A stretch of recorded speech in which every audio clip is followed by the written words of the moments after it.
পৃথিবীর মানুষ যদি আপনাকে মামলা দিত, এই যে আমার বিরুদ্ধে মামলা দিয়েছিল রাষ্ট্র, শেষ হয়ে গেল, বের হয়ে আসলাম, হয়তো কষ্ট দিয়েছে 3 বছর মতো, কিয়ামতের ময়দানে আল্লাহ পাক নিজে মামলা দায়ের করবে, অথচ নিজে তিনি বিচারপতি, নিজে বিচারপতি, নিজে রায় দেবেন, নিজেই যদি মামলার বাদী হয়, তাহলে এই বিবাদী যিনি বলেন তো কি অবস্থা তার হবে। এই জন্য জালেম এদের বিরুদ্ধে এই পৃথিবীর মানুষের মামলা না, আপনার বিরুদ্ধে আল্লাহর মামলা, আল্লাহ নিজে কেস করবে আপনার নামে। পরের শব্দটা আরো কঠিন।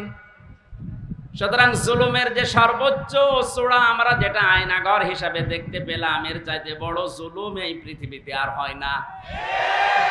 আমার যতটুকু বিশ্বাস, আমি নিজে থেকে দেখেছি আয়নাঘরের মাটির নিচে, বাস্তবতা যা মনে হচ্ছে, 18 কোটি মানুষ যদি এই জালেমদের সাথে মাফ করে দেয়, দয়া করে, ব্যারিস্টার আরমানের বউ কখনো মাফ করবে না। কারণ আপনি তো ওই জায়গায় ছিলেন না, উনি নিজে বাস্তবতা টের পেয়েছে। যতদিন পর্যন্ত আয়না ঘরের সাথে সম্পৃক্ত মানুষগুলো ব্যারিস্টার আরমানের কাছে, আমান আজমির কাছে মাফ না চাবে, আর ওরা মন থেকে মাফ না করবে, ততদিন পর্যন্ত আল্লাহ মাফ করবে না। যদি বলেন আল্লাহর চাইতে ওরা বড় হয়ে গেল, না, আল্লাহ ওদের উপরে দায়িত্ব ছেড়ে দিয়েছে, কারণ এটা হকবুল্লাহ না, ওটা হকবুল ইবাদ। আপনি হকবুল ইবাদ নষ্ট করেছেন। এরপরেও যদি কেউ জালেমের পক্ষ নিয়ে মাঝে মাঝে ইস্যু তৈরি করার জন্য, আপা কোনো ঘাবড়াবেন না, আমরা নরম হয়ে যাই, এরকম কথাবার্তারা বলে নিজেদেরকে যারা শক্ত করতে চাচ্ছেন, আপনিও আল্লাহর মামলার আসামি। এদের ব্যাখ্যায় হাদিস পেয়েছি, আল্লাহর নবী জানিয়েছেন কিয়ামতে আমার হাতে হাউজে কাউসার পান করা ছাড়া কেউ জান্নাতে যেতে পারবে না। কিন্তু দুনিয়ায় যারা জালেম ছিল আর জালেমের দোসর ছিল, এদের জন্য কাউসারের পানি হারাম। আপনি এখন টের পাচ্ছেন কথা কত দূর গেল। এরপরও যদি কেউ জালেমের পক্ষে সাফাই গায়, আমার মনে হয় ওর বিবেক মরে গেছে, ওর বিবেকের উপরে কুকুরে পোশাক করেছে। এর চাইতে খারাপ ভাষা আমার আর জানা নেই। এরপরও কিছু মানুষ দেখবেন সাফাই গাবে জালেমদের, ও আর মানুষ নেই, ওর কলব মরে গেছে। কলব মরে যায় কখন? কোরআনে কারীম জানিয়েছে, লাহুম কুলুবুল লা ইয়াফকাহুনা বিহা ওয়া লাহুম আ'য়ুনুল লা ইউবসিরুনা বিহা ওয়া লাহুম আযানুল লা ইয়াসমাউনা বিহা। আল্লাহ পাক 3টি ইন্দ্রিয় শক্তির কথা এখানে দিয়েছেন। যাদের কলব আছে কিন্তু চিন্তা নেই, যারা চোখ দিয়ে দেখার পরও না দেখার ভান করে থাকে, যারা কানা শোনার পরও না শোনার ভান করে থাকে, এই মানুষগুলোকে আমি আল্লাহ জাহান্নামে দেব, এই জন্যই বানিয়েছি। অথচ বাংলাদেশের দিকে তাকান, এই 3টা ইন্দ্রিয় শক্তি কাজে লাগাচ্ছে না এরকম মানুষ বেশি। যদিও দিন পাল্টাচ্ছে, এখন অনেকে এখন এগুলো কাজে লাগাচ্ছে, যে না আর কতদিন বোবা হয়ে থাকবো, বিবেকটা কাজে লাগানো দরকার। আমার সামনে 5 তারিখে 14 জন মানুষকে বিনা কারণে, বিনা উস্কানিতে মেরেছে। বাংলাদেশ জামাত ইসলামের যিনি কেন্দ্রীয় আমির ডাক্তার শফিকুর রহমানকে ধন্যবাদ জানাচ্ছি, সাথে ছিলাম ওনার আমি 4 দিন মাত্র। ডক্টর যে আচরণ, মুআমালাত, মুআশারাত, বিশেষ করে ওনার যে আমল, ওনার যে ঈমান এবং ভরসা আল্লাহর প্রতি, আমি যে কোরআন হাতে নিয়ে বলতে চাই, এই বাংলাদেশে যদি কেউ টাটকা জিন্দা আল্লাহর ওলি দেখতে চায়, ডাক্তার শফিকুর রহমানের দিকে তাকাবেন। কোনো সন্দেহ নেই উনি ওলি, নির্ভেজাল ওলি। অনেক ওলির ভেতরে তো ভেজাল আছে, ওনার সাথে বাস্তবে মিশে আমি যা দেখলাম ওইটা বলছি। আপনি সেজদা দিয়ে 2-3 মিনিট 5 মিনিট থাকেন, অথচ কাশিমপুর থেকে আদালত পর্যন্ত এই মুরব্বী মানুষটা দাড়ি চুল ভুরু পর্যন্ত পেকে সাদা হয়ে গেছে। এই বৃদ্ধ যুবক প্রতিদিন ৩-৪টা করে হাজিরা দিয়ে এসে রাত ৯টা-১০টায় ঢুকতো কারাগারে। আমরা তো এমনিতেই দুর্বল মানুষ, তারপরও ঘুমিয়ে যেতাম ৯টা, ৯:৩০, ১০টার ভেতরে। আর উনি কিছু জিকির করে দরুদ পড়ার পরে সেজদা দিত। এক একটা সেজদায় প্রায় ৪৫ মিনিট, ১ ঘন্টা ১.৫ ঘন্টা শেষ।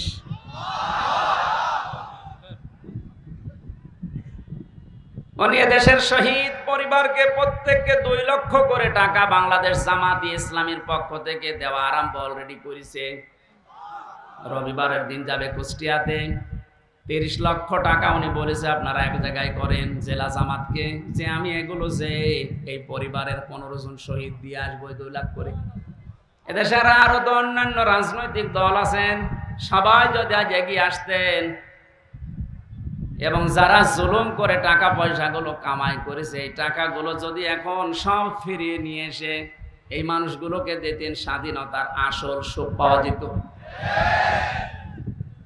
এই জন্য আহ্বান জানাচ্ছি, ইসলামী আন্দোলন একামতে দ্বীনের দায়িত্ব পালন করতে গিয়ে এ কঠিন পরিস্থিতিতে যারা শহীদদের পাশে দাঁড়াচ্ছে, এ মুক্তভাবে কথা বলা, মুক্তভাবে চলাফেরা করার সুযোগ যাদের মাধ্যমে আল্লাহ করে দিলেন, আপনি যদি এখন তাদের গুরুত্ব না দেন তাহলে নিয়ামতের না শুকরিয়া হবে। অথচ কোরআন জানাচ্ছে লাইন শাকারতুম লাযিদান্নাকুম, নিয়ামতের যদি শুকরিয়া আদায় করো আল্লাহ নিয়ামত বাড়িয়ে দেবে। আর যদি নিয়ামতের গুরুত্ব না দাও, না শুকরি করো, কুফরি করো, আল্লাহ ওটা ছিনিয়ে নেবে, কঠিন বিপদের ভেতরে ফেলে দেবে। বলেন নাউজুবিল্লাহ। আল্লাহ আমাদেরকে হেফাজত করুন এবং একটা মানার তৌফিক দিন। বলেন আমিন। যারা জুলুম করেছেন তারা এখন কোন পর্যায়ে আছেন আপনি টের পেলেন? তারা হামজার মামলার আসামি না, ওরা সরাসরি আল্লাহর কেসের মামলার আসামি। ২ নাম্বার শব্দটা তো আরো মারাত্মক। এবার বাস্তবের সাথে মিলান, দেখবেন মিলবে। ওয়ায়াবুনা ফিল আরদি বিগাইরিল হক, যারা এই পৃথিবীকে অশান্ত করার জন্য, এই দুনিয়াকে অশান্ত করার জন্য, বিশৃঙ্খল পরিবেশ তৈরি করার জন্য যারা মাঝে মাঝে বিদ্রোহ করছেন, ওরা আজ হিন্দুদেরকে কাজে লাগিয়ে পারে নাই, হালে পানি নেয়নি, এরপরে লাগিয়েছে আনসারদেরকে। কি কাজ? আমি তো আনসারের কোনো কাজ খুঁজে পাই না। কয়েকদিন আগের রিপোর্ট, এ বাংলাদেশে 40,000 আনসার নিয়োগ হয়েছে, তার 33,000 হচ্ছে সব গোপালগঞ্জের। 64টা জেলার এক জেলায় যদি 33,000 নেওয়া লাগে 40,000-এর ভেতরে, আমরা কি ঘাস কাটছি? ওরা এমনি নেমেছে। এত অধিকার আদায় করার জন্য মাঠে নামার শক্তে 15 বছর কোথায় ছিলেন? কথা বলছেন কেন? দায়িত্বে তিনি এখন আছে ডাক্তার মোহাম্মদ ইউনূসকে আমরা আহ্বান জানাবো, পুলিশ ছাড়া যদি 5 তারিখের পর থেকে আজকের দিন পর্যন্ত চলতে পারে, আনসার ছাড়াও এদের চলবে, কোনো দরকার নেই। ওইটা দিয়ে যখন কাজ হচ্ছে না, ওরা কিন্তু সামনে আরেকটা জিনিস নিয়ে আসতেছে, ডাক্তারদেরকে। যে ডাক্তাররা, ডাক্তার নামে শুধু ছিল নাম, এই মানুষগুলোকে এখন সামনে নিয়ে আসার চেষ্টা আছে। এইটা হালে পানি, জানার পানি আসবে না, কারণ এদেশের ছাত্র সমাজ এখনো ঘুমিয়ে যায়নি। এরপরও দেখবেন যখন হবে না, তখন ওরা গার্মেন্টসের মানুষগুলোকে কাজে লাগাবে, কারণ ওদের কাছ থেকে গোপন কথাগুলো আমরা আগে জেনে ফেলছি। গোপনে গোপনে উপর থেকে সাহস পায় যে আপা ঘাবড়াবেন না, আপনি ঘাবড়ালে আমরা নরম হয়ে যাই। এরকম বহু আছে, সব আগে থেকে বলে দেয় যে সামনে ডাক্তারদের নামাবে রাস্তায়, এরপরে গার্মেন্টস শ্রমিকদেরকে। এটাও যদি না হয়, দরকার হয় গোয়ালন্দ ঘাটের প্রতি তাদেরকে নামাবে। যারা এদের সাহায্য করার জন্য, এই বিশৃঙ্খল পরিবেশ তৈরি করার জন্য যারা বিদ্রোহ করছেন, আপনিও আল্লাহর মামলার আসামি। এটা তো আমি বানালাম। সূরা সূরার 25 নাম্বার পারার 42 নাম্বার আয়াত। এটা আমি আয়াত পারা পৃষ্ঠা সব বলে দিচ্ছি। এরপরও কারো অবিশ্বাস হলে আপনি কোরআন শরীফ নিয়ে তাফসীর এখানে নিয়ে আসে, আমি দেখিয়ে দিচ্ছি। মানে নিজেও পড়াশোনা করবেন না, আবার হামজা বলবে আপনি মানবেনও না। আপনি কি হয়েছেন কি? এখানকে 5 তারিখের আগে বাংলাদেশ এখন আছে, এখন 29 তারিখ। আপনি টের পাচ্ছেন? আবেগে লাফাবেন না। আহ্বান জানাচ্ছি, যখন সড়ক সংস্কার আরম্ভ হয়েছে এই দেশে, আমার মনে হয় যাদের কারণে এই দেশের সবচাইতে বড় বড় জুলুমগুলো সংগঠিত হয়েছিল, তাদের নামের তালিকা করে এলাকায় এলাকায় চার্ট টাঙিয়ে দেওয়া দরকার। চার দোকান থেকে শুরু করে সব জায়গায় ওদের নামের তালিকা টাঙিয়ে দিন। ভবিষ্যতে কোনো জালেম যেন এই দেশে আর মাথা উঁচু করে দাঁড়াতে না পারে। ওরা আসবে আবার ফিরে। কয়েকটার অবস্থা দেখে মনে হচ্ছে জালেমরা ফিরবে না। না, ওরা কিন্তু জাতে মাতাল। তাহলে ঠিক, আজকে একজন বক্তব্য দিয়েছে এক জালেমে যে আমরা জাতে মাতাল, তাহলে ঠিক আছে। এই জন্য জয়পুরহাট এবং নওগাঁবাসী আপনাদেরকে আমি আহ্বান জানাচ্ছি। আমি রাজনৈতিকভাবে একটা দলের সাপোর্ট করি, ভালোবাসি, সাহায্য করি, কিন্তু এখানে কথা বলার জন্য আমি রাজনৈতিক পরিচয় নিয়ে আসিনি। আমি দাওয়াত নিয়ে এসেছি। কোরআনে কারিমের সঠিকটা আমি তুলে ধরবো, আপনাকে মেনে নেওয়া লাগবে। আর যদি বলেন না ভুল হচ্ছে, তাহলে আপনি নিয়ে এসে বসিয়ে রাখবেন, রাখেন। তো সঠিক যদি বলি ওইটা মানা লাগবে। এই যে বৈষম্য, কোরআনে কারিমে আল্লাহ কোনো বৈষম্য রাখেননি, রেখেছেন যে সকালে এক কথা বললেন, বিকালে আবার এক কথা। এরকম কথা কোরআনে আছে? নেই। যে কোথায় পেলেন? নেই, কোথায় আছে? সূরা নিসা 5 নাম্বার পারার 10 নাম্বার পৃষ্ঠার 3 নাম্বার লাইনের 82 নাম্বার আয়াত। আফালা ইয়াতাদাব্বারুনাল কুরআন ওয়ালাউ কানা মিন ইনদি গায়রিল্লাহি লাওয়াজাদু ফীহি ইখতিলাফান কাসীরা। আল্লাহ পাক বলেন, কি হয়েছে তোদের? কেন আমার কোরআন নিয়ে চিন্তা ভাবনা করিস না? আমি আল্লাহ কোরআনে যত বক্তব্য দিয়েছি, পারস্পরিক বিরোধী কোনো বক্তব্য কোরআনে কারিমে নেই। এটা যে আমি আল্লাহর কালাম, এটা তার 1 নাম্বার পরিচয়। জোরে বলেন সুবহানাল্লাহ। বৈষম্য বিরোধী ছাত্র আন্দোলনে যারা নেতৃত্ব দিয়েছে, আমি 500-র উপরে নাম পেয়েছি। যতগুলো মানুষের কথা শুনছি, প্রত্যেকেই চায় যে বৈষম্য যা আছে সব যেন দূর হয়ে যায়। কথা বলেন না কেন? ওরা কোরআনে কারিমের এই আয়াতটা, এর বাংলা অর্থ যদি জেনে থাকে, কালকে যে গরিজনের বক্তব্য শুনেছি, ওরা চায় এই দেশে কোনো বিষয়ে যেন বৈষম্য আর না থাকে। আমরাও এইটা চাই। কোরআন ও কারিমে আল্লাহ এইটাই দিয়েছেন। দূর হওয়া যখন আরম্ভ হয়েছে, যাদের দ্বারা বদনাম হয়ে গেল এ দেশটার, যাদের দ্বারা প্রশাসনের বদনাম হয়ে গেল, যাদের দ্বারা বিচার ব্যবস্থার বদনাম হয়ে গেল, একটাকেও যেন ছাড় দেওয়া না হয়। কারণ জালেমকে ছাড় দেওয়া মানে মাজলুমের উপরে জুলুম করা।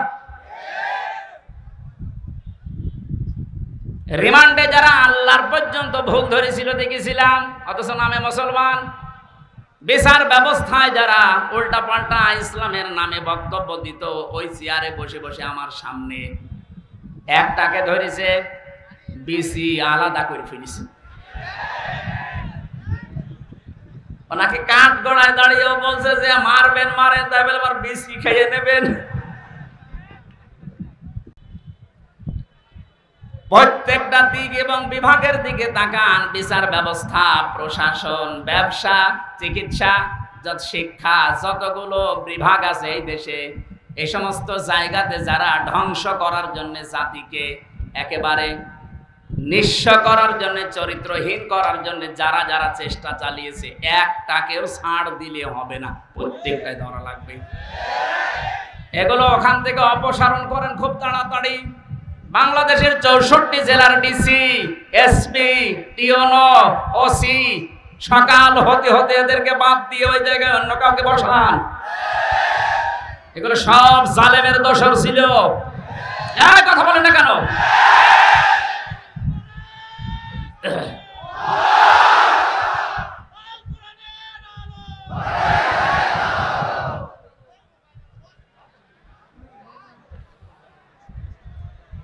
নওগাঁবাসী, আমি যে কথা বলার জন্য পর্যন্ত এসেছিলাম, শহীদদের ব্যাপারে কেউ যেন মুখ খুলবেন না, উল্টাপাল্টা ধারণাও করবেন না।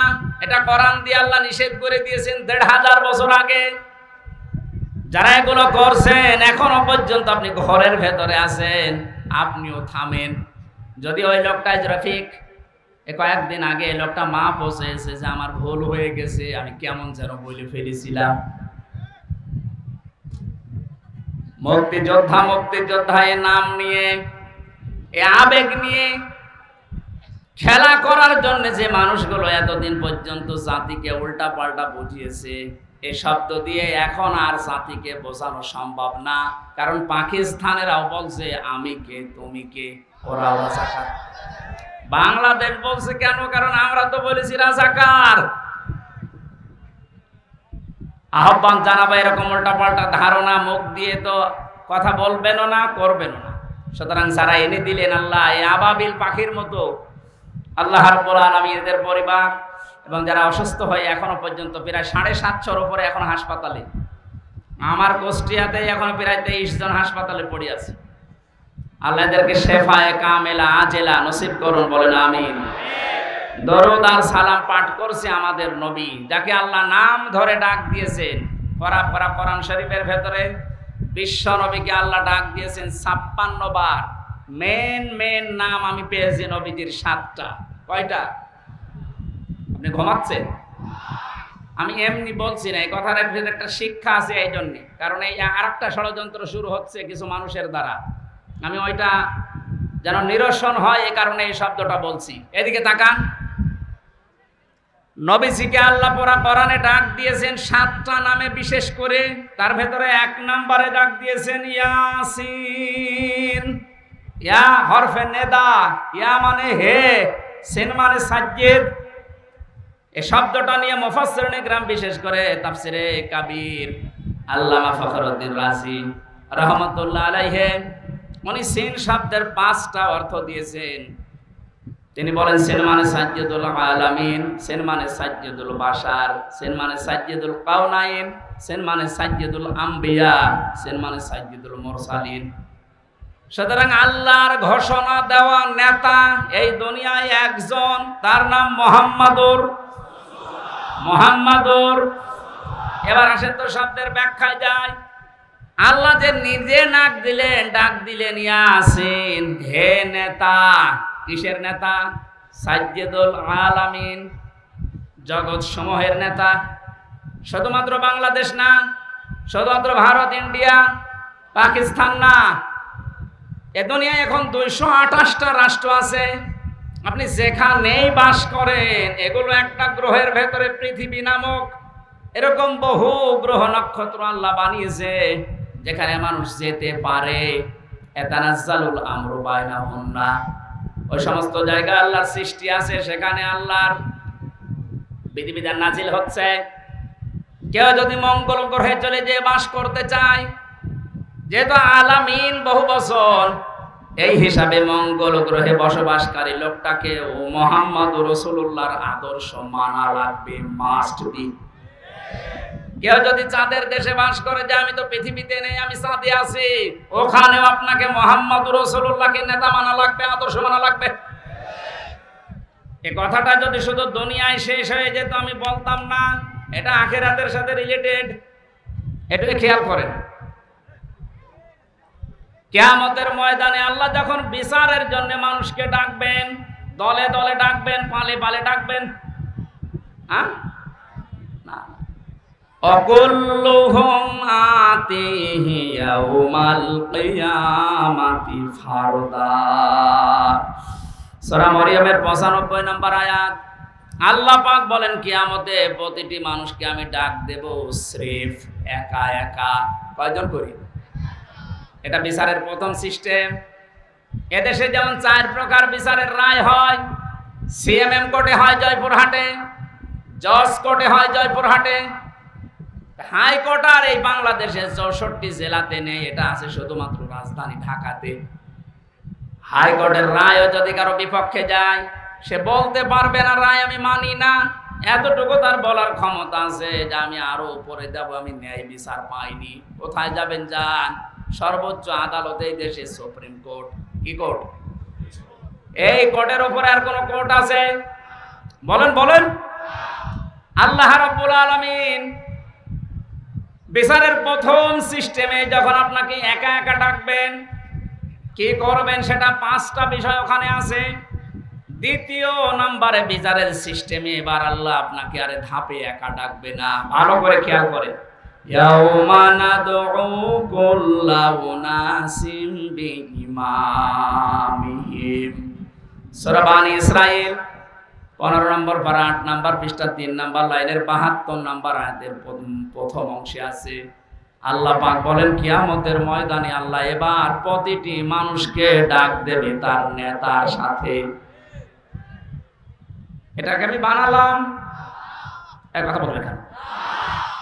এবার আপনাকে আল্লাহ ডাক দেবে আপনার নেতার সাথে, আপনি যাকে মেনে চলতেন।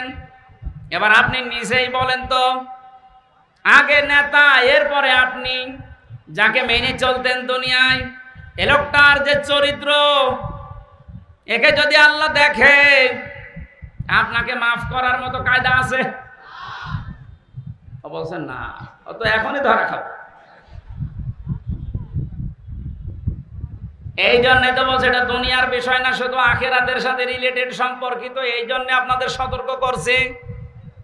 এখনো পর্যন্ত এই দেশে যাদের নেতা ঠিক হয়নি, যাদের নেতৃত্ব এখনো ঠিক করতে পারেননি, আপনি এক্ষুনি পরিবর্তন হওয়ার জন্য সিদ্ধান্ত নেন যে আমি রাসূলুল্লাহ বাদ দিয়ে কাউকে নেতা মানি না।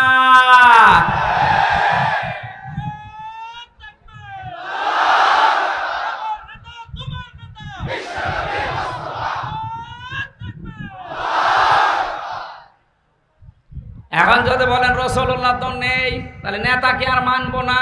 না। সূরা নিসা 59 নম্বর আয়াত, এই এদিকে তাকান। ইয়া আইয়ুহাল্লাযীনা আমানু আতিউল্লাহা ওয়া আতিউর রাসূলা ওয়া উলিল আমরি মিনকুম। ওহে যারা ঈমানের দাবি করো, আমাদের ঈমান আছে না নেই? এখানে কোন বেঈমান আছেন? হ্যাঁ, হাত তোলেন তো বেঈমান থাকলে। একজন বেঈমান, ওনার আমি বাদ দিলাম, বাকি যারা আছেন সব ঈমানদার।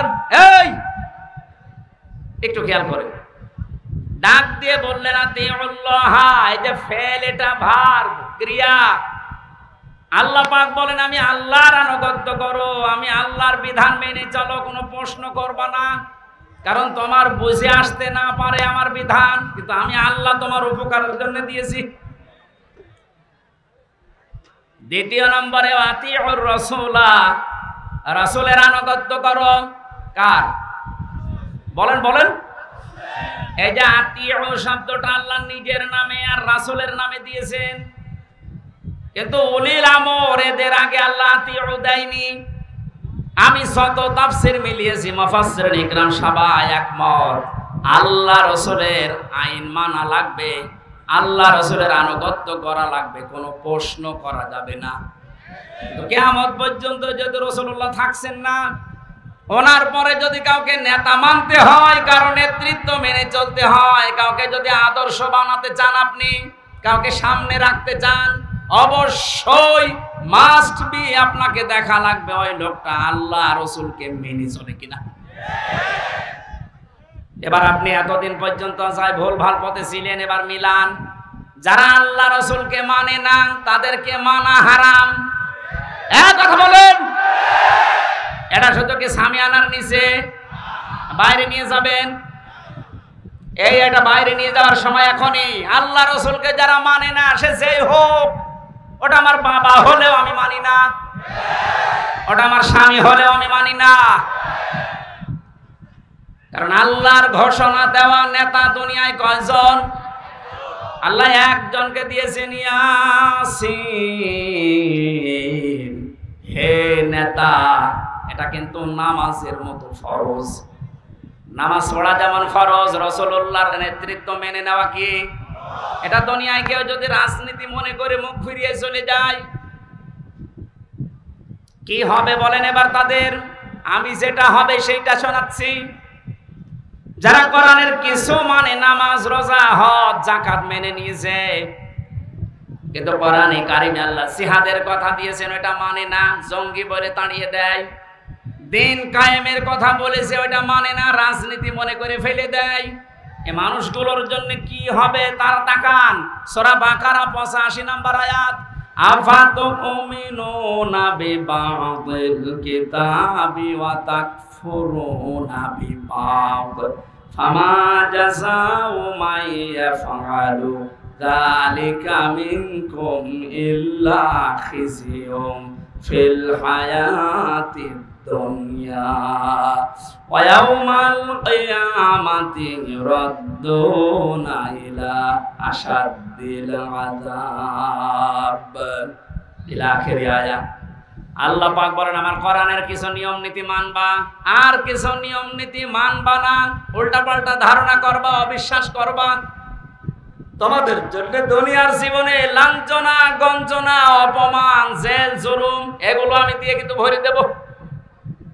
এজন্য আজ যারা কোরআনের কিছু মানছেন কিছু মানছেন না, তাদের জন্য দুনিয়ার জীবনে অপমান অপেক্ষা করছে, আর মরণের পরে আল্লাহ কঠিন আযাবের দিকে তাদের নিয়ে যাবে। দ্বিতীয় নম্বরে, আজ হাজারো মানুষকে আমরা এই কোরআনের চোখ লাগিয়ে দেখতে পাচ্ছি, ওরা আল্লাহ রসুলের বেলায় প্রশ্ন তোলে না, কিন্তু উলিল আমরের বেলায় এসে আর ঠিকঠাক থাকে না। আরে ভাই এইটাও তো ফরজ। হযরত ওমর একবার চিঠি পাঠিয়েছিলেন বিবাহ অনুষ্ঠানে, সাদ ইবনে আব্দুল্লাহ রাদিয়াল্লাহু তাআলা আনহু বিবাহ অনুষ্ঠানে তিনি কবুল বললেন, মিষ্টি দেওয়া হয়ে গেছে, বিশেষ করে খেজুর দেওয়া। হঠাৎ করে এক কাছে দূত এসে চিঠিটা হযরতে সাদ ইবনে আব্দুল্লাহর হাতে দিলেন। চিঠিটা পড়ার পরে দেখলেন পাঠিয়েছে হযরত ওমর। উনি পড়ার পরে বললেন, মুরব্বীরা, এখন আমার বাসর ঘরে যাওয়ার কথা ছিল, কিন্তু যিনি পাঠিয়েছেন উনি হচ্ছে আমার খলিফা, আমার আমির। আল্লাহ রসুলকে মেনে চলা যেমন ফরজ, এ আমিরকেও মেনে চলা ঠিক ওই রকম ফরজ। কারণ যতক্ষণ পর্যন্ত আমির আল্লাহ রসুলকে মেনে চলে ততক্ষণ তাকে মেনে চলা ফরজ। হযরত ওমর যেহেতু আল্লাহ রসুলকে মেনে চলে, এই জন্য তাকে এখন মেনে চলা কোরআনের আয়াত অনুযায়ী কি। আমি আর যাব না এখন বাসর ঘরে, আমি চললাম। স্ত্রীর কাছে বিদায় নিয়ে তিনি ছুটেছিলেন। এখান থেকে যে মাসলাটা পেলেন, আল্লাহ রসুলকে যারা মেনে চলবে তাদের মানা নামাজের মতো ফরজ, আল্লাহ রসুলকে যারা মানে না তাদেরকে মেনে নেওয়া নামাজ না পড়ার মতো হারাম। এরপরও যদি কেউ না বোঝার ভান করে থাকেন, এদিকে আসেন। আশা করছি আপনি বুঝেছেন। এখন সব শব্দের অর্থ করতে গেলে সময় হবে না। আমি এক কথা এটা বোঝালাম যে আল্লাহ পাকের ঘোষণা দেওয়া নেতা দুনিয়ায় একজন, তিনি আমাদের নবী মুহাম্মদুর রাসূলুল্লাহ। সূরা শুরার 35 নম্বর একটা মাত্র আয়াত পড়েছি, 53টা আয়াত দিয়েছেন আল্লাহ।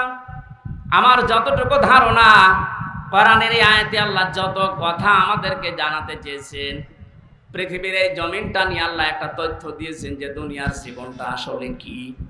এর পরবর্তী শব্দগুলো আল্লাহ আমাদেরকে যেটা বোঝাতে চায় আমরা তাফসীরের মাধ্যমে বোঝার চেষ্টা চালাচ্ছি ইনশাআল্লাহ। আল্লাহ পাক বলেন, ফামা মাতাউল হায়াতিদ দুনিয়া উতিতুম মিন শাইইন ফামাতাউল হায়াতিদ দুনিয়া। নওগাঁবাসী, আল্লাহ বলেন বস্তুত পৃথিবীতে কিছু ভোগের সামগ্রী আমি আল্লাহ পার্থিব জীবনে তোমাদেরকে দিয়ে রেখেছি।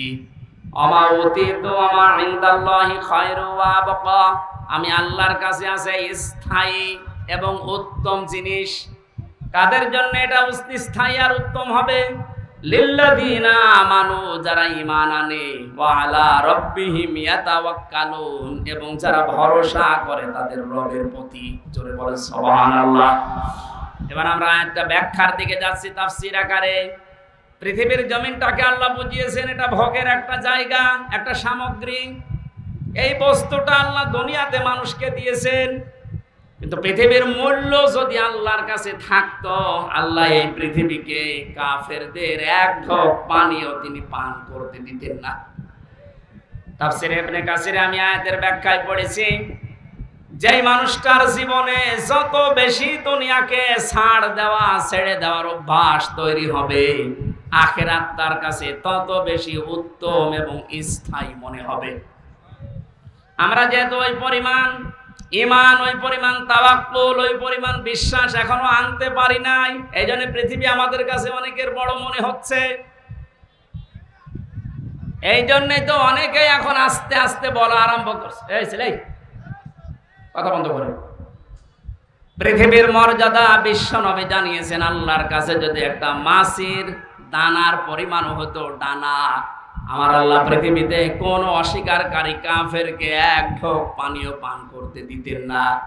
যেহেতু পৃথিবীর মূল্যটা এরকম, এজন্য আমরা এখানে যেন ধোঁকায় পড়ে না থাকি। আসল সফলতা বিফলতা মানুষের কিন্তু এখন না, আসল সফলতা হচ্ছে মরণের পরে আল্লাহ যদি মাফ করে তাকে জান্নাত দেয়, এটা আসল সফলতা। আর দুনিয়ার সফলতা কি?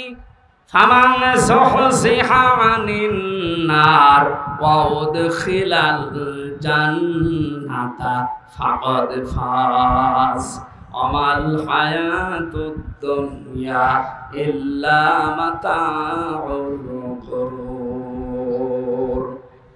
সূরা আলে ইমরানের 185 নম্বর আয়াতের শেষের দিকে আছে, আল্লাহ পাক বলেন, ওই লোকটার জীবন তো সফলতার দিকে যাচ্ছে। ওই লোকটার জীবন তো সফলতার দিকে যাচ্ছে যে আস্তে আস্তে জাহান্নামের কাজগুলো ছেড়ে দেয় আর জান্নাতের কাজের দিকে এগিয়ে যায়। এখন আপনি নিজের দিকে তাকিয়ে বলেন, আপনার জীবন সফলতার দিকে যাচ্ছে না বিফল হচ্ছে?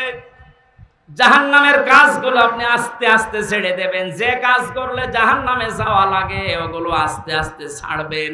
যে কাজ করলে জান্নাতে যাওয়া যায় ওই কাজগুলো আস্তে আস্তে ধরবেন। আল্লাহ শেষের দিকে জানিয়েছেন, পৃথিবীর মানুষেরা দুনিয়ার জীবনটা কিন্তু খেলতামাশা ধোঁকা ছাড়া কিচ্ছু না। যাদের জন্য যাই করছো এগুলো সব ধোঁকা। যদি প্রমাণ পেতে চাও একটু পরীক্ষা করে দেখো। এই মাতাউল গুরুরের ভেতরে পৃথিবীর সব কিছু আছে, আপনার মা বাবা আছে, এটা ধোঁকা। বলতে পারেন মা বাবার জন্য দুনিয়া আসলাম, এটা ধোঁকা? মানে হ্যাঁ ধোঁকা। কোন স্বার্থে যদি তাদের আঘাত লাগে দেখবেন ওইটা উল্টিয়ে যাবে। আপনার স্ত্রী, এটা ধোঁকা। যদি পছন্দ না হয় কথা আপনি আজকে বাড়িতে পরীক্ষা করেন। স্ত্রীর মহব্বত আপনার চাইতে বেশি যাদের প্রতি, তাদেরকে একটু কিছু করেন, দেখবেন আপনার যে ভালোবাসা পুরো উঠিয়ে গেছে। আপনার সন্তানাদি, এটাও ধোঁকা। মাতাউল গুরুরের ভেতরে সব আছে। এজন্য পৃথিবীর এই ধোঁকার পেছনে থেকে আমার আখিরাত যেটা, এটা যেন আমি নষ্ট না করি। হ্যাঁ, এদের সাথে সম্পর্ক থাকবে আমার অতটুকু যতটুকু আমার আল্লাহ আমাকে জানিয়েছে। আমাকে রিমান্ডে নেওয়ার সময় যে হিন্দু অফিসারটা ছিল, এই লোকটা আমারে বলছিল, হুজুর আমি মিশনে গিয়েছিলাম একটা মুসলিম দেশে, ওখানে এক হোটেলে খাবার খেতাম 2 বছর। ওদের ভাষাটা আমি আয়ত্ত করে ফেলেছি। শেষ পর্যন্ত যে খাবার দিত, পরে শুনলাম যে ওই ছেলেটা এই হোটেলওয়ালার মালিকের ছেলে। ওনাকে একদিন প্রশ্নই করলাম যে আপনি এত বড় হোটেলের মালিক, প্রতিদিন টাকা হাজার হাজার টাকা আপনি গুনতেছেন, আর ছেলেটাকে বানিয়ে দিয়েছেন হোটেলের বয়। ও পানি নিয়ে এসে দেয়, তরকারি নিয়ে এসে দেয়। একটা কথা হলো, ওই লোকটা ওর ভাষা দিয়ে ওই হিন্দুকে বুঝিয়েছে যে আপনি কি, কোথায় বাড়ি এবং কি কোন ধর্মের লোক আমি জানি না, তবে আমরা কোরআনে কারিমের যে বিষয়গুলো বুঝেছি। সূরা তাগাবনের 14 নম্বর 15 নম্বর আয়াত তাকে নাকি পড়ে শুনিয়েছিল। কোরআনে কারিমে আল্লাহ জানিয়েছেন, ইয়া আইয়ুহাল্লাযীনা আমানু ইন্না মিন আজওয়াজিকুম ওয়া আওলাদিকুম আদুওয়াল লাকুম ফাহদারুহুম ইলা আখিরি আয়াত। ও হে যারা ঈমানের দাবি করো, ভালোভাবে সাবধান হও। তোমাদের স্ত্রী, তোমাদের সন্তানাদি, মাল, এগুলো কিন্তু মাঝে মাঝে তোমাদের শত্রু হয়ে দাঁড়াবে। এদের ব্যাপারে সতর্ক থাকো। আমার এই সন্তানটা জন্ম দেওয়া, একে দিনের শিক্ষা দেওয়া, এর একটা সুন্দর অর্থবোধক নাম রাখা, এর একটা সৎ পাত্রী থেকে পাত্রস্থ করা এবং এই ছেলেটার একটা কর্মজীবন জায়েজ এটা তৈরি করে দেওয়া, এই 4টা দায়িত্ব রাসূলুল্লাহ আমাকে দিয়েছে। আমার এই ছেলেটার প্রতি আমি 4টায় পালন করেছি। হবার পরে একটা সুন্দর অর্থবোধক নাম দিয়েছি ওরে। দিন মানতে যতটুকু লাগে ওই পরিমাণ জ্ঞান ও শিক্ষা অর্জন করেছে। 3 নম্বর একটা জায়গা দেখে আমি জায়েজ জায়গা দেখে বিবাহ সাধু দিয়েছি। 4 নম্বরে ওর একটা হালাল কর্মজীবন দরকার ছিল, যেহেতু আমার ওই পরিমাণ সেরকম ক্যাপাসিটি নেই, এই জন্য আমি আমার নিজের জায়গা ওকে হালাল পয়সা উপার্জন করার একটা মাধ্যম তৈরি করে দিয়েছি। আমার এই ছেলেকে আমি অবৈধ চেয়ারে বসাবো, এই জন্য আমার টাকা পয়সা খরচ করে ওই চেয়ারে বসিয়ে আমি তো আমার আখিরাত নষ্ট করতে পারি না। ওরা কোরআনে কারিমকে যেভাবে বুঝেছে আমল করেছে, আমাদের দেশে আমরা যদি সবাই এইভাবে চিন্তা ভাবনা করতাম, আমাদের দেশটাও পরিচ্ছন্ন হয়ে যেত। বাবা মা বড় ভাই যারা আছে এরা মনে করে আমার এই ভাইকে, আমার এই ছেলেকে মেয়েকে এমন চেয়ারে তুলে দেওয়া লাগবে, যোগ্যতা থাকে থাক, না থাকে না থাক। যার ফার্স্ট ক্লাস ফার্স্ট ছিল, যার যোগ্যতা ছিল, তার টাকা নেই, এই জন্য চেয়ারে দেওয়া হয়নি। টাকা 20 লাখ 50 লাখ দিয়ে এই যে আল্লাহর ওলি দীপু মনি বিভিন্ন বিশ্ববিদ্যালয়ের ভিসি নিয়োগ দেওয়ার জন্য 2 কোটি টাকা করে হালাল মনে করে খিস।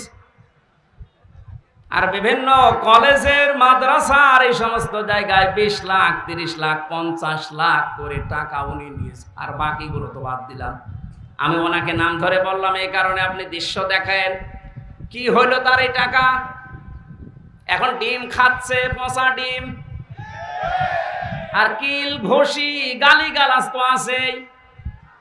এতগুলো পুলিশ বেষ্টনীতে থাকার পরও যেভাবে লাতে গোতা কিল খাচ্ছেন, বাইরে যদি আসতেন আপনাকে জনগণ পিটিয়ে মেরে ফেলত।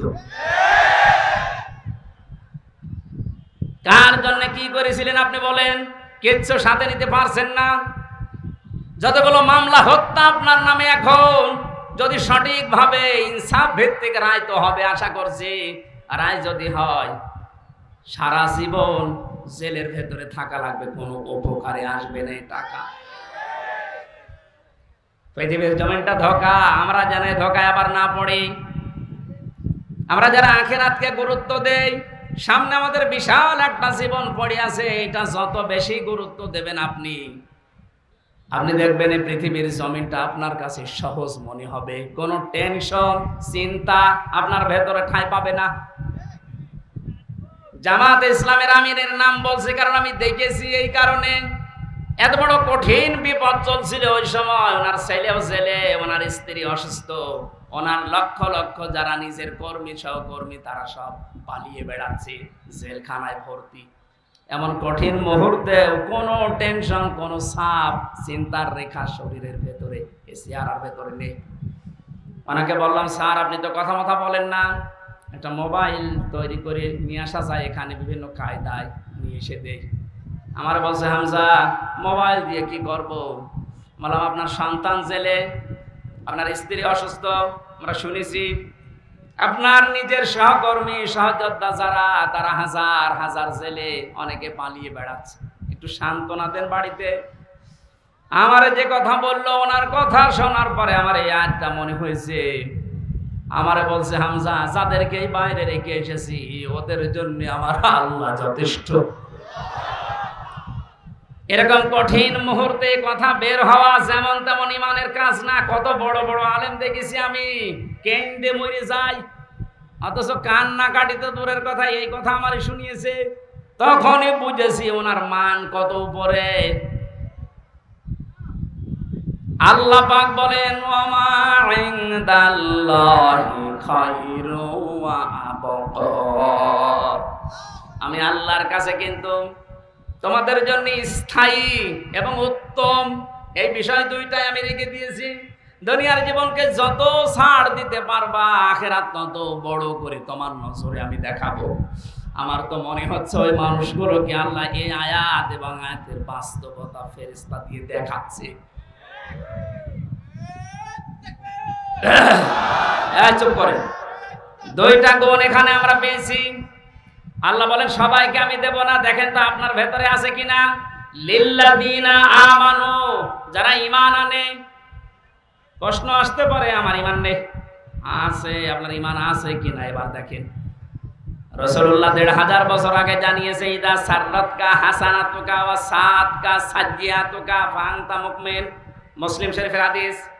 নবীজি বলেন তোমার ভালো কাজ যদি তোমাকে আনন্দ দেয়, আর অন্যায় অবৈধ বিবেক বহির্ভূত যে কাজ আছে, সমাজ বিরোধী, ইসলাম বিরোধী, মানবতা বিরোধী, এরকম কোন কাজ যদি তোমার সামনে হয় আর তুমি যদি কষ্ট পাও, তাহলে বুঝবা তোমার ঈমান আছে।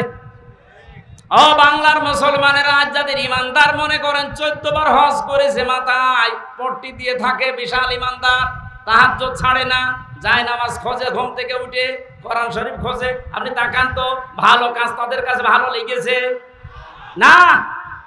তাফসীর মাহফিলগুলো ভালো কাজ না খারাপ কাজ? এইটা যারা ৪৪ ধারা জারি করে করে বন্ধ করে দিয়েছে। আর অন্যায় কাজ দেখলে যাদের কাছে খারাপ লাগে নাই, আয়না ঘরের দৃশ্য তো সে নিজে জানতো যে এটা আমি বানিয়েছি, এটা কেমন।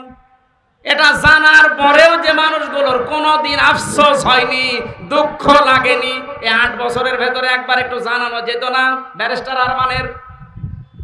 তারপর কাছে একটু গোপনেও তো বলা যেত যে চিন্তা করবেন আপনার স্বামী আছে। কত বড় মানবতা বিরোধী অপরাধ, এটা টের পাচ্ছেন? এত বড় কঠিন অবস্থা যাওয়ার পরে তার মনের ভেতরে কোনো প্রতিক্রিয়া নেই। তাহলে হাদিস অনুযায়ী তাদের ঈমান থাকে কি করে? ঈমান যাদের নেই, বাংলায় বলি তারা বেঈমান। বেঈমান মারা গেলে জানাজা আছে, কবর আছে, দোয়া করা জায়েজ আছে। ঈমান তো আছে তার, যার কাছে ভালো কাজ করলে আনন্দ লাগবে, সে যেই হোক। অন্যায় দেখলেই তার খারাপ লাগবে, কষ্ট লাগবে। অথচ এই হাদিসের 2টা পয়েন্ট আমরা পুরো উল্টিয়ে ফেলেছি। যাদের কাছে খারাপ কাজগুলো কষ্ট দেয় না, ভালো কাজগুলো আনন্দ দেয় না, তারা আজ বড় বড় ঈমানদার হয়ে বসেছিল। এই যে দরবেশ, মাসে কয়েকবার নাকি, আজকে পড়লাম কয়েকবার রিমান্ডেও নিজে স্বীকার করেছে, আমরা মাসে কয়েকবার ওই জায়গায় যে মদের আড্ডায় বসিয়ে মদ খাতাম, আপনার এই মুখের ওপরে ছিল এটা কি? এ দাড়িটা মেকি দাড়ি, এই জন্যই তো দাড়ি কেটে পালাচ্ছিল। এটা মানুষকে ধোঁকা দিয়ে বোকা বানানোর দাড়ি। আল্লাহ পাক অপমান এমন কায়দায় করেছে, এখন তো লজ্জায় মরি যাওয়ার কথা। ওয়ালা রাব্বিহিম ইয়াতাওয়াক্কালুন, তারা ভরসা করে আল্লাহর প্রতি।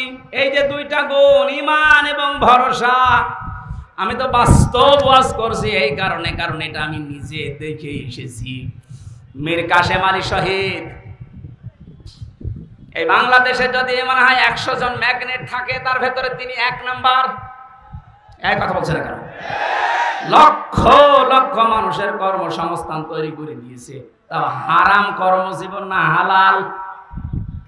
অনেকে তো হারাম কর্মজীবন তৈরি করেছে। এক কারারক্ষী এসে আমার একদিন বলছিল, হামজা ভাই, শহীদ মীর কাশেম আলী এই লোকটার যেদিন ফাঁসি হবে, মাত্র 3 ঘন্টা আগে ওনারে বললাম আপনি প্রস্তুতি নেন। আমার বলছে, কারারক্ষী ভাই, এখনো 3 ঘন্টা বাকি আছে, আমি 2 ঘন্টা ঘুমিয়ে গেলাম, তুমি আমারে ডাক দিও। কারারক্ষী বলছে, দেখলাম ঠিক ঘুমিয়ে গেল। 2 ঘন্টা পরে ডাকলাম, কারেন্টের শর্ট দিয়ে। আমাকে বলছে চা খান, আমি বললাম না। উনি নিজে চা খেয়ে নামাজ শেষ করার পরে বলছে, জল্লাদ শাহজাহানকে ডাক দেন, আমি প্রস্তুত হয়ে গেছি, মনে হচ্ছে শ্বশুর বাড়ি যাবে। কারারক্ষী আমারে বলছে, হুজুর 2 ঘন্টা পরে 3 ঘন্টা পরে যার ফাঁসি, তার ছেলে ব্যারিস্টার আরমান গুম হয়ে আছে, তার স্ত্রী অসুস্থ, তার দলের লোক হাজার হাজার ছেলে পালিয়ে বেড়াচ্ছে। তার এই কঠিন অবস্থায় ঘুম আসলো কি করে আমার বুঝে আসে না আজ পর্যন্ত। আমি বললাম আপনার বুঝে আসে না, কিন্তু আমি বুঝেছি। কোরআনে কারীম জানিয়েছে, ইন্নাল্লাযীনা ক্বালু রাব্বুনাল্লাহ, যারা বলে আমাদের রব আল্লাহ, সুম্মাস্তাকামু, এর উপরে টিকে থাকে, তাতানাজ্জালু আলাইহিমুল মালাইকা, আল্লাহ নিজে তাদের বিপদে আপদে ফেরেশতা নাজিল করে সাহায্য করে। ফেরেশতা নাজিল হয়ে কি করে? আল্লাহ তাখাফু, ভয় পাবেন না, ওয়ালা তাহজানু, কোনো চিন্তা করবেন না। কিসের ভয়, কিসের চিন্তা? আমার তো মনে হচ্ছিল শহীদ মীর কাশেম আলীর কানের কাছে ফেরেশতা সেই কথা বলেছিল যে চিন্তা করবেন না ছেলের জন্য। আপনার হাজার হাজার সহকর্মী আছে, কারো জন্য কোনো চিন্তা নেই, এগুলোর দায়িত্ব আল্লাহ সব নিয়ে নিয়েছে। এইটা উনি শুনেছিলেন, এরপরে ওনার ঘুম এসেছে, না তো ঘুম আসার কথা না। আপনি চিন্তা করতে পারেন যে 3 ঘন্টা পরে ফাঁসি, তার 2 ঘন্টা ঘুম আসলো কি করে? আমার 3 বছরের ভেতরে যে কত ঘুমের পড়ে লেগেছে আমি নিজেও জানি না। তাও তো আমার আশা ছিল যে আমি তো যাবো তো 5 বছর 10 বছর পরে। আর ওনার কি অবস্থা? 3 ঘন্টা পরে জীবন প্রদীপ নিভে যাবে, মানুষের সামনে ওনার মরা লাগবে, অথচ 2 ঘন্টা নিশ্চিন্তায় নির্ভাবনায় উনি ঘুমিয়েছে। কত বড় ভরসা থাকলে আল্লাহর উপরে, কত বড় তাওয়াক্কুল থাকলে এই অবস্থার সৃষ্টি হয়। আহ্বান জানাচ্ছি এরকম জীবন গঠন করেন। আল্লাহ পাক বলেন ওয়ালা তাহিনু ওয়ালা তাহজানু, আল্লাহ তাখাফু ওয়ালা তাহজানু ওয়া আনতুমুল, আল্লাহ তাখাফু ওয়ালা তাহজানু আল্লাতী কুনতুম তুআদুন। ফেরেশতারা ওই সময় এসে বিপদে বলে ভয় পাবেন না, চিন্তা করবেন না, সবগুলোর দায়িত্ব তো আল্লাহ নিয়েছে। এমনকি ওই যে জান্নাতের সুসংবাদ গ্রহণ করেন যার ওয়াদা আল্লাহ করেছিলেন, আল্লাহর কসম ওনার বিশ্বাস। আর এই কারারক্ষের বক্তব্য শোনার পরে কোরআনের আয়াতের সাথে মিলিয়ে আমি বলতে পারি উনি অবশ্যই ফেরেশতার কাছে কিছু শুনেছিলেন। জান্নাতও দেখতে পেয়েছিলেন, নাই তো ওই অবস্থায় ওনার এগিয়ে যাওয়ার কথা ছিল না। যে লোকটা সবচাইতে ওসা লম্বা ছিল জেলখানায়, এই যে সালাউদ্দিন কাদের চৌধুরী, ওনাকেও নিয়ে যাওয়ার সময় ইতস্তত বোধ করেছিলেন। কারারক্ষে বলছিল ওর দায়িত্ব আমি ছিলাম। মরার জন্য তো কেউ রাজি হয় না, কিন্তু যেই কয়েকজনের নাম আমি বলছি এ মানুষগুলো আগে থেকে রেডি হয়ে নতুন জামা কাপড় পরে মনে হয় রেডি যে শ্বশুর বাড়ি যাবে। এখন ওরা যদি কিছু না দেখবে, কেন এই মানুষগুলো তাড়াতাড়ি ময়দানে মঞ্চে যেতে রাজি বলেন? এজন্য দুনিয়াকে যত তুচ্ছ মনে করবেন, ছাড় দেবেন, ছেড়ে দেওয়ার চেষ্টা চালাবেন, আখেরাত আপনার কাছে আল্লাহ বড় করে দেখাবে। আপনার ঈমানটা আল্লাহ মজবুত করে দেবে, ভরসা আল্লাহর প্রতি বেড়ে যাবে। আয়াতে যে শিক্ষাটা আল্লাহ আমাদেরকে দিতে চেয়েছেন যে দুনিয়া ছাড়ো, আখেরাত ধরো, আল্লাহ আমাকে সহ যারা এসেছি মেনে চলার তৌফিক দিন, বলেন আমিন। আরো কয়েকটা কাজ আমার আল্লাহ এখানে দিচ্ছেন। আল্লাযীনা ইয়াজতানিবুনা কাবাইরাল ইসমি ওয়াল ফাওয়াহিশ ওয়া ইযা মা গাদিবুহুম ইয়াগফিরুন। এ দুনিয়ায় যারা বড় বড় কবিরা গুনাহ থেকে নিজেদেরকে বাঁচিয়ে রাখে, কবিরা গুনাহ আমি ইমাম যাহাবী রাহমাতুল্লাহ আলাইহির কিতাবে আমি পড়েছি 99টা। সবচাইতে বড় কবিরা গুনাহ আল্লাহর সাথে শিরিক করা, যেটা করার জন্য রাষ্ট্র ব্যবস্থা উঠে পড়ে লেগেছিল প্রতিবেশীদের কথা মতো। জাতিকে একটা মুশরিক জাতি বানানোর জন্য মোড়ে মোড়ে যা তৈরি করেছিল। আমার মনে হয় 1:30টার পরে উনি যখন উড়াল দিয়েছে, বিকাল 5টা আস্তে আস্তে এদেশে আর একটা শিরিক অন্তত ওনার নামে ছিল না।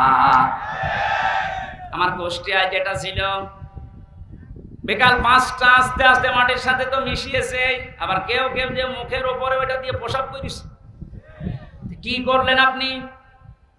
এই যে কোটি কোটি টাকা খরচ করে একটা মানুষের জিকির করে একটা মানুষকে প্রতিষ্ঠা করার জন্য চেষ্টা চালালেন, কিন্তু আল্লাহ তো এটা চায় না। আল্লাহ চায় যে সব জায়গায় আল্লাহর জিকির হোক। কথা বলেন না কেন? এটাকে আমি বানালাম। আল্লাহ যে চায় তার জিকির সব সময় উপরে থাক। কালিমাতুল্লাহি হিয়াল উলিয়া, আল্লাহ পাক চায় যে সব জায়গায় তার নাম উপরে থাকবে। এই জন্যই তো এত অপমান, এত অপদস্থ, এত লাঞ্ছনা। এখান থেকে যদি শিক্ষা না নিয়ে আগামীতে যারা আসবে তারা যদি আবার ওই জায়গায় আল্লাহর নাম না দিয়ে বিভিন্ন মানুষকে ওই জায়গায় তুলেন, সময় আসবে আপনাকেও আল্লাহ ওই রকম অপমান করবে। এই জন্য আপনি আশা করছেন আপনারা শিক্ষা নেবেন যারা আসেন। একটা মানুষের আলোচনা বাংলাদেশে যত বেশি হয়, আল্লাহর আলোচনা, আল্লাহর জিকির যদি ওই পরিমাণ আমরা করতে পারতাম, এই 15-16 বছরে আমরা সবাই আল্লাহর ওলি হয়ে যেতাম। কবিরা গুনাহ যেগুলো আছে একটা একটা করে বেঁচে থাকা লাগবে জীবন সফল করার জন্য। 2 নম্বরে যারা অশ্লীল কাজ থেকে নিজেদেরকে বাঁচিয়ে রাখে। অশ্লীল কাজ কি? এ মোবাইল যাদের আছে, সবার সামনে দেখলে যেটা লজ্জা পান আর গোপনে দেখলে যেটা আনন্দ পান, এই মুহূর্তে ওটা ডিলিট করা লাগবে। এটা ফাওয়াহিশের ভেতরে অন্তর্ভুক্ত। বাইরে যেটা দেখা জায়েজ নেই, মোবাইলের ভেতরে দেখা জায়েজ নেই। একটা মেয়ে লোকের পর্দা, মুখমণ্ডল, হাতের কবজি, পায়ের পাতা বাদ দিয়ে পুরা শরীর ঢেকে রাখা লাগবে। কথা বলেন না কেন? এমন পোশাক পরেছে যার দিকে তাকানো যাচ্ছে না, ওইরকম পোশাক যদি সামনে পরে কেউ দাঁড়ায়, আপনার দেখা জায়েজ আছে, ওটা মোবাইলে জায়েজ আছে। কথা বলেন না কেন? এই জন্য এরকম কিছু যদি কারো থাকে এই মুহূর্তে ডিলিট করে ফেলেন।